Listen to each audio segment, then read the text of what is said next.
یہ عام انسان کی موت نہیں تھی، یہ اس ہستی کے آخری لمحات تھے جن پر اللہ خود درود بھیجتا ہے۔ کیا آپ جانتے ہیں میرے نبی کریم صلی اللہ علیہ وسلم کی روح کیسے قابض کی گئی؟ رسول صلی اللہ علیہ وسلم اپنی زندگی کے آخری دنوں میں بیمار ہو گئے تھے، شدید بخار تھا، اور آپ صلی اللہ علیہ وسلم اپنی ازواج کے گھروں کے درمیان پوچھتے رہے، آج میری باری کہاں ہے؟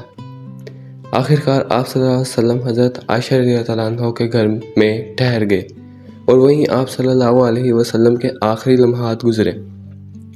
جب وقت قریب آیا تو آپ صلی اللہ علیہ وسلم نے فرمایا، یا اللہ موت کی سختی میں میری مدد فرما۔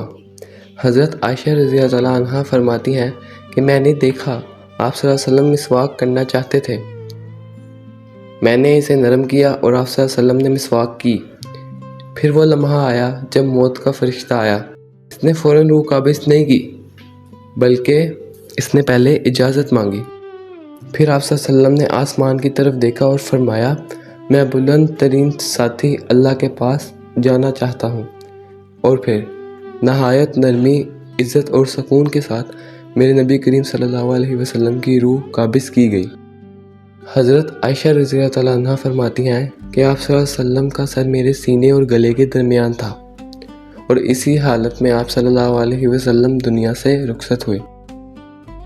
آپ صلی اللہ علیہ وسلم کی وفات کے بعد صحابہ کرام پر غم کا پہاڑ ٹوٹ گیا۔ حضرت عمر رضی اللہ عنہ یقین نہیں کر پا رہے تھے۔ پھر حضرت ابو بکر صدیق رضی اللہ عنہ آئے اور فرمایا، جو محمد صلی اللہ علیہ وسلم کی عبادت کرتا تھا وہ جان لے کہ محمد صلی اللہ علیہ وسلم وفات پا گئے ہیں، اور جو اللہ کی عبادت کرتا ہے وہ ہمیشہ زندہ ہے۔ پھر نبی کریم صلی اللہ علیہ وسلم کو اس جگہ دفن کیا گیا جہاں آپ صلی اللہ علیہ وسلم کی وفات ہوئی تھی، حضرت عائشہ رضی اللہ عنہ کے ہجرے میں مدینہ منورہ۔ یہ کوئی عام موت نہیں تھی، یہ دنیا کے سب سے عظیم انسان کی رخصتی تھی۔ اللہ ہمیں بھی ایمان پر خاتمہ نصیب فرمائے اور اپنے نبی کریم صلی اللہ علیہ وسلم کی شفاعت عطا فرمائے، آمین۔